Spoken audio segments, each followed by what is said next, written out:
History books tell you the assassination of Archduke Franz Ferdinand started World War I, but who really pulled the trigger? Let's dive into the life of Gavrilo Princip in 5 fascinating facts. First up, Princip wasn't some lone wolf. He was a 19-year-old Bosnian Serb, a passionate nationalist, and a member of a revolutionary group called Young Bosnia. But they weren't acting alone. Behind the scenes, they had support and weapons from a shadowy Serbian secret society known as the Black Hand. This wasn't just a random act. It was a coordinated plot with deep roots in the complex politics of the Balkans. Imagine the tension.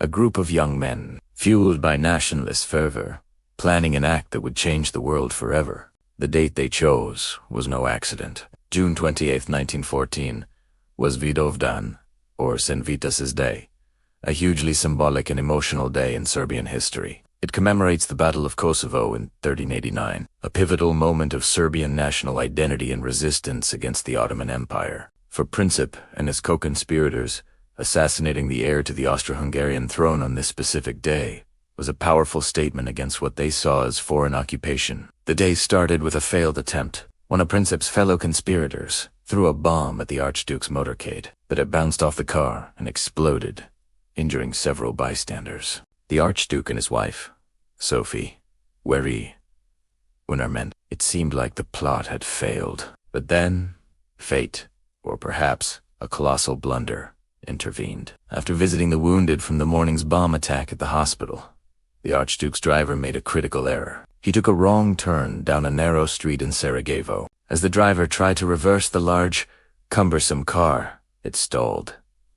And where did it stall? Directly in front of Schiller's Delicatessen. By sheer, unbelievable chance, Gavrilo Princip happened to be standing right there. He had thought the plan was a failure and had gone to get a sandwich. Seeing his opportunity, he stepped off the curb, drew his pistol, and approached the stalled vehicle. In that single, heart-stopping moment, history held its breath. The weapon Princip used was a Browning FN Model 1910 semi-automatic pistol. From just a few feet away, he fired 2 shots into the open-topped car. The first bullet struck Archduke Franz Ferdinand in the neck, severing his jugular vein. The second hit his wife, Sophie, in the abdomen. She reportedly cried out, "Franz, for God's sake, what has happened to you?"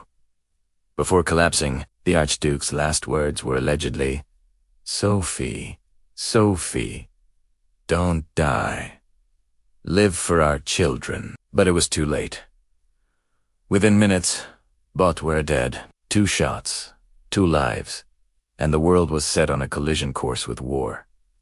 So what happened to the 19-year-old who set the world on fire? Because Princip was only 19 at the time of the assassination. Just a few weeks shy of his 20th birthday, he was too young to face the death penalty under Austro-Hungarian law. Instead of execution, he was sentenced to the maximum possible penalty.